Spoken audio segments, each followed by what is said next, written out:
This is a story about a normal Indian family, a family that any of us might know.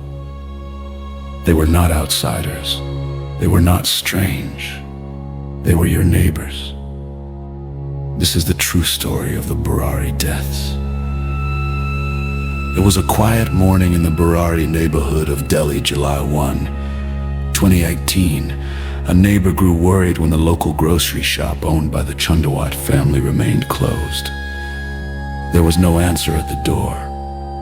The silence from the house felt heavy and wrong. He called the police when officers arrived and entered the house. They found a scene of unimaginable horror. 11 members of the same family were dead. 10 of them were hanging from a mesh of iron grills in the courtyard, their mouths taped shut, their hands and feet bound.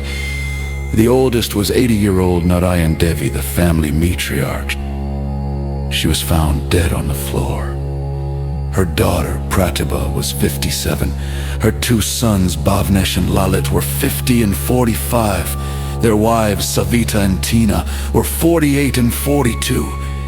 And the children, Priyanka, who was just 33 and engaged to be married, Neetu, 25, Munu, 23, and the 2 youngest, Neetu, 25, and Dhruv, only 15.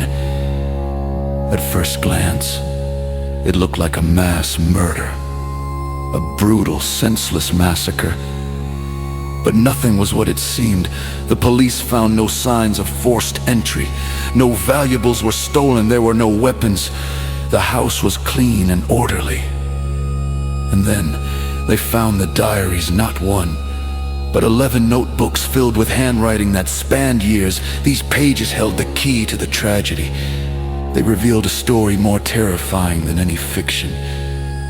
This was not a murder. This was a carefully planned, ritualistic mass suicide. The diaries detailed a bizarre set of beliefs and rituals. They spoke of a delusion that had consumed the entire family. The writings claimed that the spirit of Lalit's father, who had died by suicide years earlier, was now speaking through Lalit. This spirit, they believed, was guiding them. It was protecting them. It was testing their faith. The diaries described a series of bad haze or congratulations rituals. They believed that if they followed these rituals exactly, they would be saved from all troubles. They would achieve salvation. The final ritual was the most extreme. They believed they had to perform a prayag, an experiment. They had to simulate their own hanging. The spirit had promised that the father would return to save him at the last moment. He would bring them back to life. They would be reborn, free from all their problems. They bound their own hands and feet as a test of their faith. They covered their own mouths to ensure silence. They believed they were not dying. They were simply following a divine instruction. They were waiting for a miracle that never came. The investigation revealed that the family had been living the shared delusion for over a decade. Lalit, who had witnessed his father's suicide as a young man, had started having visions. He convinced his mother and siblings that their father's spirit was with them. The entire family, educated and seemingly rational, bought into this fantasy. They performed daily rituals. They saw signs in everyday events. They documented everything in their diaries. They even celebrated Priyanka's engagement, believing it was a reward for their faith. But behind the facade of a happy, successful family, a dangerous psychosis was growing. The final diary entry, written just hours before they died, laid out the plan for the last ritual in precise step-by-step detail.